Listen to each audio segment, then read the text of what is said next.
성도 여러분 안녕하십니까? 주의 평안을 전합니다. 어려운 때에 주님이 여러분과 함께하여 주셔서 늘 평안하고 기쁜 그러한 생활이 되시기를 축복합니다. 오늘은 사람을 살리는 함께함이라는 제목으로 목회서신 나누겠습니다.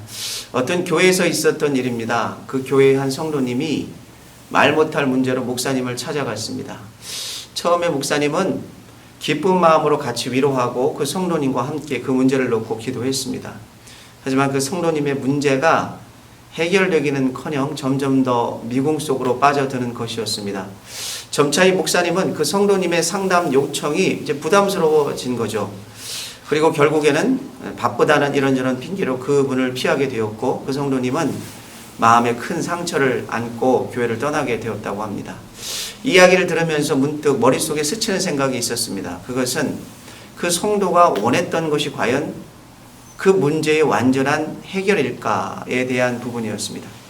물론 고민하던 문제들이 척척 해결된다면 그것은 대단히 기쁜 일이지만 목회자가 하나님은 아니기 때문에 문제의 해결이 주체가 아니라는 사실은 이 성도가 더 잘 알고 있었을 것이라고 생각이 되었습니다.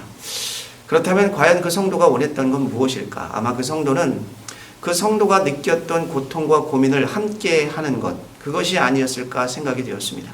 같이 슬퍼하고 같이 공감하고 같이 경청해 줄 수 있는 사람을 찾았던 것이 아닐까 생각이 되었습니다.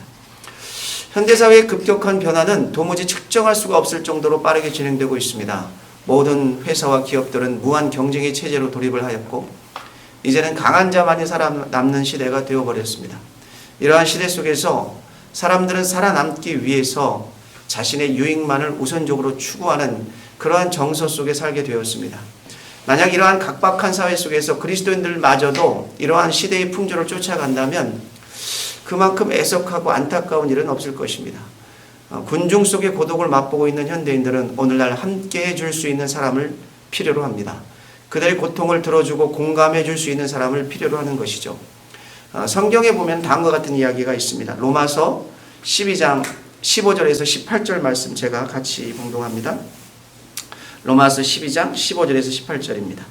즐거워하는 자들과 함께 즐거워하고 우는 자들과 함께 울라. 서로 마음을 같이하며 높은 데 마음을 두지 말고 도리어 낮은 데 처하며 스스로 지혜 있는 채 하지 말고 아무에게도 악을 악으로 갚지 말고 모든 사람 앞에서 선한 일을 도모하라. 할 수 있거든 너희로서는 모든 사람과 더불어 화목하라. 사실 문제를 안고 상담을 하러 오는 사람들의 경우 대부분의 경우는 그 문제의 해답이 어떤 것인지를 스스로 알고 오는 경우가 많습니다. 설사 그 문제의 해답이 어떤 것인지 모른다 할지라도 상담자가 그 아픔의 이야기를 듣고 같이 공감하고 울어주고 기도해주는 과정 속에서 성령 하나님이 그 문제에 대한 답을 알려주시는 경우도 많습니다. 그러므로 상황이 어찌되었든 함께 해주는 것이 중요하다는 말이죠. 예수님은 나사로가 죽었을 때 그의 누이 마르다와 마리아를 외면하지 않으셨습니다. 동족의 외면 속에서 늘 열등감에 빠져 있었던 삭개오의 집에 친히 찾아가셔서 그의 아픔과 함께 하시며 그를 위로해 주시고 그의 가정에 구원의 기쁜 소식을 전해 주셨습니다. 심지어는 유대인들에게 죄인 중에 죄인으로 손가락질 받았던 마태를 자신의 제자로 부르셔서 세상을 변화시키는 인물로 삼으셨습니다. 이러한 모든 역사는 예수님께서 사람의 고통과 고난을 외면하지 않으시고 함께 하셨기 때문이죠. 우리 삶의 정황 속에서 주변을 둘러보면 깊은 상처와 문제들로 인해서 고민과 고통 속에서 살아가는 수많은 사람들을 보게 됩니다. 때로는 가족에게조차도 털어놓을 수가 없는 이러한 문제들을 안고 있는 사람들이 여러분에게 다가올 수가 있습니다. 바쁘다는 핑계가 혹시 다른 중요한 일이 있다는 핑계가 한 사람의 인생에 큰 상처를 줄 수가 있다는 사실입니다. 그리스도인들이 가장 중요하게 생각해야 할 한 가지는 사람을 살리는 일입니다. 바리새인은 스스로 성경을 가장 많이 알고 사회적으로 가장 중요한 위치의 사람들이라고 생각하고 자신보다 못한 사람이라고 여겨지는 세리와 창녀와 모든 죄인들을 정죄하고 비판하고 판단하는 데에 집중해서 사람의 영을 죽이는 일을 했던 자들이었습니다. 예수님은 이러한 자들의 이런 외식을 잘 알고 있었습니다. 예수님은 정죄와 판단으로 일관된 자기 의로움에 빠져 있었던 그들에게 하나님이 진정 원하시는 것은 이 땅에서 고통받고 고난받는 죄인들과 함께하는 것임을, 그리고 그들의 고통을 들어주고 공감해주는 것임을 단호하게 말씀하셨습니다. 마태복음 9장 11절로부터 13절의 말씀에 보면 이런 말씀이 있습니다. 바리새인들이 보고 그의 제자들에게 이르되 어찌하여 너희 선생은 세리와 죄인들과 함께 잡수시느냐. 예수께서 들으시고 이르시되 건강한 자에게는 의사가 쓸데없고 병든 자에게라야 쓸데있느니라. 너희는 가서 내가 긍휼을 원하고 제사를 원하지 아니하노라 하신 뜻이 무엇인지 배우라.